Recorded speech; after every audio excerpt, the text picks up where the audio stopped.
যে আমার দেশের ষড়যন্ত্রকারীরা তারা দীর্ঘদিন এই ষড়যন্ত্রের জাল বুনিয়াদ করে রেখে দিয়েছে। তা আমরা এজন্য মর্মাহত যে ওরা চাচ্ছে এই দেশের বিপ্লবকে নস্যাৎ করতে। ওরা চায় এই দেশের স্বাধীনতাকে ধ্বংস করে পরাধীনতার শৃঙ্খলা আবদ্ধ হতে।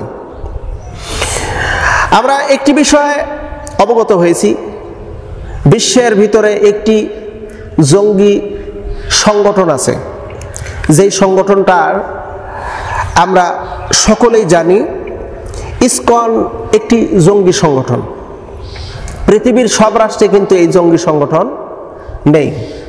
আমার দেশের 2009 সালের পরে ইসকন এসে প্রবেশ করে এবং তারা জঙ্গি তৎপরতা শুরু করে। তাদের কাজই হলো সাম্প্রদায়িক দাঙ্গামা সৃষ্টি করা। ইসকনের কাজই হলো সাম্প্রদায়িক দাঙ্গামা সৃষ্টি করা। এরা এজন্যই প্রতিষ্ঠিত হয়েছে। আমার দেশের একটা সংগঠন আসছে ইসকন, তারা নিজেদেরকে সনাতন ধর্ম অবলম্বী, হিন্দু ধর্ম অবলম্বী বলে দাবি করে, কিন্তু মূলত এরা কি মূলত ধর্মের কথা বলে নাকি সন্ত্রাসী নৈরাজ্য এই সমস্ত কাজকর্মগুলো করে? আমরা বিভিন্ন সাংবাদিক ভাইদের রিপোর্ট থেকে এবং গোয়েন্দা সংস্থার সূত্র থেকে, তাদের রিপোর্টের সূত্র থেকে আমরা যতটুকু জেনেছি, ইসকন হলো বাংলাদেশের জন্য সবচেয়ে ভয়ঙ্কর একটি সংগঠন, যারা ধর্মীয় অজুহাতে তারা এই সমস্ত কুকর্মগুলো করে বেড়ায়। আমরা এই 5ই আগস্টের পরে ইসকন নতুন করে জাগ্রত হয়েছে। কেন জাগ্রত হয়েছে? তাদের কাজই হলো নৈরাজ্য সৃষ্টি করা, সাম্প্রদায়িক দাঙ্গামা সৃষ্টি করা। এজন্যই এদের প্রতিষ্ঠিত। বিভিন্ন জায়গায় বিভিন্নভাবে আমরা দেখেছি ইসকন তাদের সাংগঠনিক পদ্ধতি অনুযায়ী, সাংগঠনিক পদ্ধতি হলো যেখানেই শান্তি বিরাজ আছে সেখানেই নৈরাজ্যতা হবে, এটা হলো তাদের টার্গেট। এই টার্গেট লক্ষ্য রেখে আমরা দেখেছি বাংলাদেশের বিভিন্ন জায়গায়, বিশেষ করে চট্টগ্রাম, এরপরে রাঙ্গামাটি, ঢাকায়, বিভিন্ন জায়গায় তারা সাম্প্রদায়িক দাঙ্গামা সৃষ্টির লক্ষ্যে ব্যাপক আকারে ফিতনা ছড়িয়েছে। আমরা জানি ইসকনের যেই প্রধান কমান্ডার, এই জঙ্গি সংগঠনের প্রধান কমান্ডার চিন্ময় কৃষ্ণ দাস ব্রহ্মচারী। চিন্ময় কৃষ্ণ দাস ব্রহ্মচারী, সে হলো ইসকন জঙ্গি সংগঠনের মূল নায়ক। এরে গতকাল শাহজালাল বিমানবন্দর থেকে গ্রেপ্তার করেছে গোয়েন্দারা, গোয়েন্দা এবং গোয়েন্দা ডিবি র্যাব, তারা যৌথ অভিযান চালিয়ে এই জঙ্গি সংগঠনের প্রধানকে গ্রেপ্তার করেছে। গ্রেপ্তার করলো ইসকনের একজন জঙ্গি, সে সনাতন ধর্ম অবলম্বী বলে দাবি করে, কিন্তু মূলত এরা সনাতন ধর্মের পরিচয় দেয়, কিন্তু এরা আদৌ হিন্দু ধর্ম অবলম্বী না। এরা কিন্তু হিন্দু ধর্ম অবলম্বী না, এরা কোনো ধর্মেরই না। তবে হ্যাঁ, খোঁজ নিলে পাওয়া যায় এরা শুধু লৌকিকতা দেখানোর জন্য তারা ধর্মের একটা পরিচয় দেয়, কিন্তু এরা মূলত জঙ্গি। আর জঙ্গিরা কোনো ধর্মের উপর বিশ্বাসী না, এরা কোনো একটা ধর্মের লেবেলটা গায়ে লাগায়, এছাড়া কিছুই না। প্রিয় ভাইরা, এই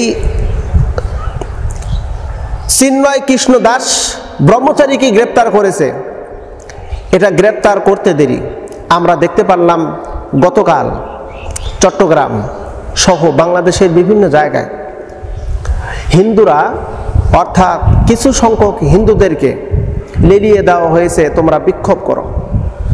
রাত্রিতেই বিক্ষোভে বেরিয়ে আসলো আসল তথ্য। বিক্ষোভ করছে কারা? বিক্ষোভ করছে কারা? এখন ভিডিও ক্যামেরায় চলে আসলো ছাত্রলীগ, যুবলীগ, আওয়ামী লীগ। একটি বিষয় অবাক হওয়ার মতন, একজন জঙ্গি হিন্দু চিন্ময় কৃষ্ণ দাসকে গ্রেপ্তার করেছে। এর প্রতিবাদে আওয়ামী লীগের নামধারী মুসলমানের বাচ্চা, নামে মুসলিম, এরা বিক্ষোভ করতেছে যে একজন হিন্দুকে, একজন জঙ্গিকে কেন গ্রেপ্তার করা হচ্ছে। এখন ওরা হিন্দু ধর্ম সেজে তারা বিক্ষোভ সমাবেশ করতেছে। একটাবার চিন্তা ফিকির করুন, একটাবার আপনার বিবেককে কাজে লাগান যে এরা কতটা হিংস্র মানব, এরা কতটা নিকৃষ্ট যে একজন মুসলিম হয়ে হিন্দুদের সাথে মিলে তারা বিক্ষোভ মিছিল করতেছে। এরা নিজেদের স্বার্থ বহাল রাখার জন্য এরা সব কিছু করতে পারে। কখনো হিন্দু সাজতে পারে, কখনো শ্রমিক সাজতে পারে, কখনো কুলি ঠেলাওয়ালা মজুর সাজতে পারে, এরা কখনো সন্ত্রাসী গুন্ডা ডাকাত বাহিনীতেও পরিণত হতে এরা এক মুহূর্ত সময় লাগে না। এরা যে কোনো মুহূর্তে যে কোনো কিছু সাজতে পারে। এদের মূল কাজই হলো নিজের স্বার্থ হাসিলের জন্য যা করার তাই করব। ইসকনের এই জঙ্গির মূল নেতা চিন্ময় কৃষ্ণ দাস ব্রহ্মচারীকে গ্রেপ্তারের প্রতিবাদে গতকাল ঢাকা সহ বিভিন্ন জেলাতে যেই বিক্ষোভ হয়েছে, এই বিক্ষোভের ইন্ধনদাতা হলো এই ফ্যাসিবাদী স্বৈরাচারীর দোসররা। তবে একটা কথা শুনে রাখেন, বাংলাদেশের এক আবু সাইদ মারা গেছে, মনে করবেন না আর আবু সাইদ নেই। এক আবু সাইদ মারা গেছে, এক মুগ্ধ মারা গেছে। হাজার আবু সাইদ, হাজার মুগ্ধরা, লক্ষ লক্ষ মুগ্ধ আবু সাইদরা এখনো জীবিত, যারা নিজেদের জীবন বিসর্জন করতে এক বিন্দু দ্বিধা সংকোচ করবে না। নতুন করে ষড়যন্ত্র করতে আসলেই তোমরা কিন্তু বিপদের সম্মুখীন হয়ে যাবা। এই দেশটাকে আর আমরা দাদাবাবুদের হাতে তুলে দেব না। এই দেশের সকল প্রকারের নিরাপত্তা ছাত্র জনতা, তৌহিদি জনতা হাতে নিয়েছে। এখন প্রত্যেকটা ষড়যন্ত্রের হাত ঘুরিয়ে দিতে ছাত্র সমাজ দ্বিধা সংকোচ করবে না, তৌহিদি জনতা দ্বিধা সংকোচ করবে না। যদি ফ্যাসিবাদীর দোসররা হিন্দুদের সাথে, এই জঙ্গি সংগঠনের সাথে যদি তারা ঐক্যবদ্ধ হয়ে এই দেশের স্বাধীনতার এবং ছাত্রদের বিপ্লবকে নস্যাৎ করার পায়তারা করে, তাহলে শুনে রাখো, বাংলাদেশের সকল প্রকারের ছাত্র জনতা, আমজনতা, তৌহিদি জনতা সকল কিছু ভেদাভেদ ভুলে গিয়ে একত্রিত হয়ে তোমাদের ষড়যন্ত্রের হাত ভেঙে তোমাদেরকে বাংলার জমিন থেকে উৎখাত করে সরায় দেওয়া হবে। অতএব সাবধান হয়ে যাও, নিজের বিবেকটাকে একটু কাজে লাগাও।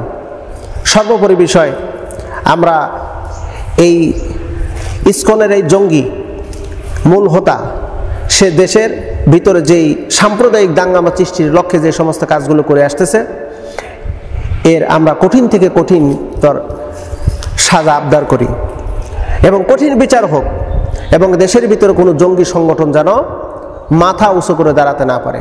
এটাই হলো আমাদের কামনা।